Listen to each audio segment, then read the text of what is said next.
Comfortable or not, shoes have a very clear job. To protect your lovely, delicate feet like they're treasures made of glass. That somewhere along the way, they picked up a far juicier role. They became walking billboards for our personality.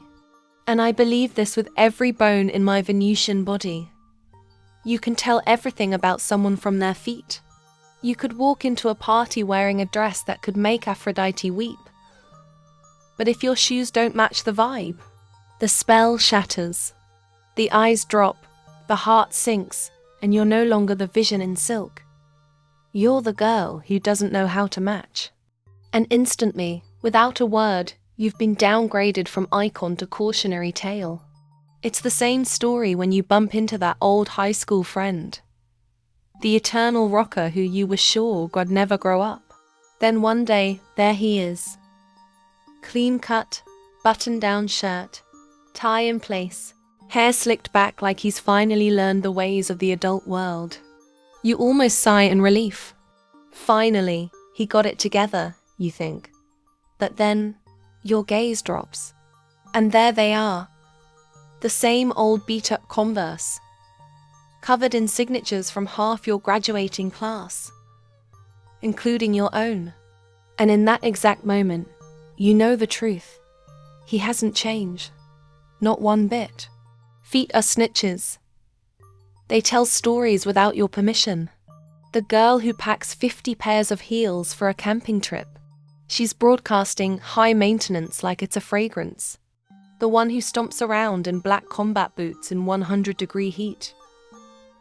A die-hard metalhead. And the girl who slips on dirty flip-flops for any and every occasion. She's not finding a boyfriend anytime soon. And she proudly carries the membership card for chaotic laid-back girl. Shoes also double as crime scene evidence. You can't claim you just went to the movies when you come home with sneakers caked in mud. And don't even try to sell me the quiet tea party story if your heel is broken. The strap is dangling, and your shoe now looks like it barely survived a street fight. That's why we treat shoes like holy relics. Walking barefoot? Only if the floor is deliciously cool. And if you are barefoot, for the love of Venus, keep those toenails in check. Among women, shoes are a universal language. A foolproof conversation starter. Shy or loud, polished or messy, American or Brazilian, we all wear them. We all have stories. That's exactly how it happened to me. I was having lunch with this. Well, let's call her a semi-friend. Not close, but we always ended up at the same restaurant, so we became lunch companions by sheer repetition. That day, we were eating in near silence. And then she walked in, the woman who always arrived exactly 5 minutes after us. And as usual, I thought, here comes the creature who can't match her shoes to save her life. But before I could even sip my water, my lunch buddy blurted out, her shoes don't match at all. I couldn't help it. I smiled. And just like that, we were knee-deep in a passionate discussion about shoes, fashion crimes, and footwear disasters from our pasts. We laughed over coffee, and by the end of the meal, a new friendship had been born. My personal journey with high heels began out of love, or maybe vanity. I was always a sneakers girl. My Converse were practically glued to my feet. But then I started dating a man much taller than me. Much taller. I decided it was time to face the challenge. Heels. My first attempt? A pair of stiletto sandals. I sat down, buckled the straps, took a deep breath, and set off like a runway model. 1 foot in front of the other. Hips swaying. Head high. Chest out. Butt back.